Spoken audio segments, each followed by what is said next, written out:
Il y a une vérité que personne n'ose vous dire à voix haute, alors je vais le faire à votre place. Le monde dans lequel vous vivez a été conçu, sans même que personne ne l'ait vraiment planifié, pour vous garder moyen.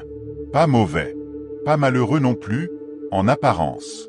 Juste suffisamment confortable pour ne jamais chercher plus loin, suffisamment occupé pour ne jamais réfléchir profondément, suffisamment distrait pour ne jamais devenir dangereux.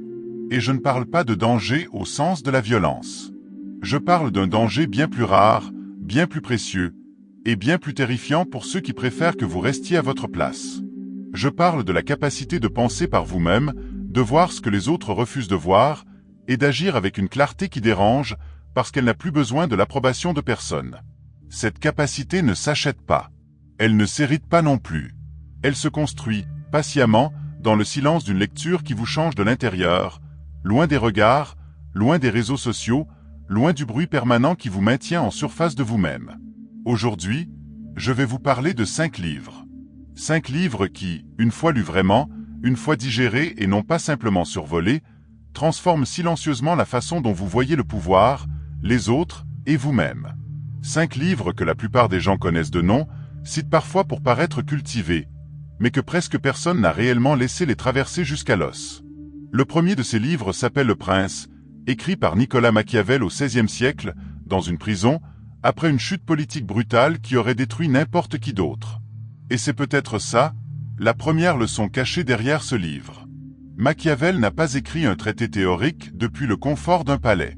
Il l'a écrit depuis les ruines de sa propre carrière, en observant froidement, sans plus aucune illusion, comment le pouvoir fonctionne vraiment entre les êtres humains. La plupart des gens qui citent ce livre n'en ont retenu que la caricature, l'idée que la fin justifierait les moyens. Mais ce que Machiavel enseigne réellement, c'est quelque chose de bien plus inconfortable. Il enseigne que la moralité affichée et la réalité du pouvoir sont 2 langages différents, et que celui qui confond les 2 se condamne à être manipulé par ceux qui, eux, ont compris la différence depuis longtemps. Lire Le Prince, ce n'est pas apprendre à devenir cruel. C'est apprendre à voir clair, à ne plus se laisser bercer par les discours rassurants, à comprendre que derrière chaque geste apparemment généreux se cache souvent un calcul, et que reconnaître ce calcul n'est pas du cynisme, c'est simplement de la lucidité. Le deuxième livre s'appelle Ainsi parlait Zarathustra, écrit par Friedrich Nietzsche, un homme que la maladie et la solitude ont accompagné presque toute sa vie, et qui pourtant a produit l'une des œuvres les plus vibrantes jamais écrites sur la force intérieure. Ce livre ne se lit pas comme un roman. Il se lit comme une déflagration.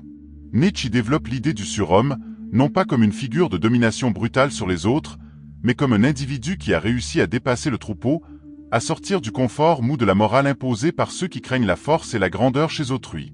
Nietzsche vous dit, dans ces pages, une chose que personne ne vous répète assez souvent aujourd'hui, à savoir que la médiocrité n'est pas un accident, c'est un choix collectif, entretenu par ceux qui préfèrent que personne ne s'élève trop haut, parce que l'élévation des uns rend visible la stagnation des autres. Lire Nietzsche vraiment, c'est accepter de se sentir seul un moment, parce que la vérité qu'il expose isole avant de libérer. Mais c'est précisément cette solitude temporaire qui devient, plus tard, le socle d'une force que plus personne ne peut vous retirer. Le troisième livre s'appelle Les 48 lois du pouvoir, écrit par Robert Greene, un auteur contemporain qui a passé des années à compiler l'histoire humaine pour en extraire les mécanismes récurrents de la domination, de la manipulation et de la stratégie sociale. Ce livre dérange, parce qu'il refuse de faire semblant que le monde est un endroit juste où les meilleurs gagnent toujours. Il expose, loi après loi, exemple historique après exemple historique, comment les puissants ont toujours utilisé la perception, l'apparence, le timing et la psychologie humaine pour prendre l'ascendant sur les autres, souvent sans que leurs victimes ne s'en rendent compte. Certains accusent ce livre d'être immoral. Mais la vraie question n'est pas de savoir si ces lois existent, elles existent, qu'on les lise ou non, qu'on les accepte ou non. La vraie question est de savoir si vous préférez les ignorer et rester une victime silencieuse de ceux qui les maîtrisent, ou les comprendre profondément pour ne plus jamais être manipulé sans le savoir. Ce livre ne vous apprend pas à devenir un manipulateur. Il vous apprend à cesser d'être manipulable, ce qui est une nuance que la plupart des gens ne saisissent jamais.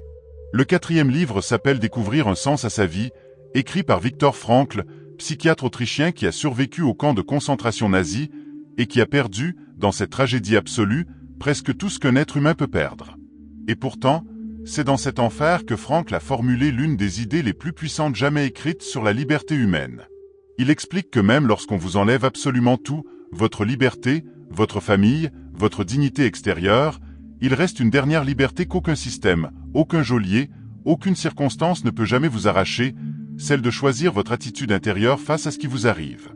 Ce livre est dangereux, au sens le plus noble du terme, parce qu'il détruit toutes les excuses. Il détruit l'idée confortable que vos circonstances extérieures justifient votre stagnation intérieure.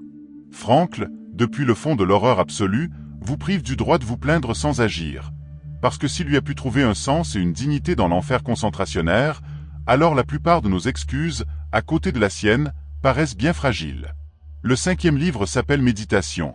Écrit par Marc Aurèle, empereur romain, l'un des hommes les plus puissants ayant jamais existé sur cette terre, et pourtant, ce livre n'a jamais été destiné à être publié. C'était son journal intime, écrit pour lui-même, dans les moments de doute, de fatigue, de guerre, de responsabilité écrasante. Et c'est peut-être ça qui rend ce texte si bouleversant. Vous n'y lisez pas la posture d'un homme qui veut impressionner qui que ce soit. Vous lisez la voix nue d'un être humain qui se parle à lui-même pour rester droit, pour rester digne, pour rester maître de son esprit au milieu du chaos du pouvoir absolu. Marc Aurèle y répète, sous 1000 formes différentes, une seule et même vérité fondamentale, à savoir que vous ne contrôlez presque rien de ce qui vous arrive dans ce monde, mais que vous contrôlez absolument tout dans la façon dont vous choisissez d'y répondre. Cette idée, simple en apparence, devient une arme redoutable une fois qu'elle s'incarne vraiment en vous, parce qu'elle vous rend imperturbable face à ceux qui cherchent à vous déstabiliser, et parfaitement lucide face à ceux qui cherchent à vous manipuler par vos émotions. Voilà donc les 5 livres. Mais je dois vous avouer quelque chose d'important avant de terminer. Ces 5 livres, à eux seuls, ne changeront absolument rien à votre vie si vous vous contentez de les lire comme on regarde une série, passivement, sans jamais laisser les idées entrer en collision avec vos propres croyances, vos propres peurs, vos propres habitudes confortables. La médiocrité collective dont je vous parlais au début de cette vidéo ne se combat pas en accumulant des connaissances comme des trophées à exhiber. Elle se combat en laissant ces idées vous transformer réellement, quitte à ce que ça dérange les gens autour de vous, quitte à ce que certaines relations ne survivent pas à votre évolution. Parce que c'est exactement ce qui arrive quand une personne cesse d'être moyenne au milieu d'un groupe qui, lui, préfère le rester.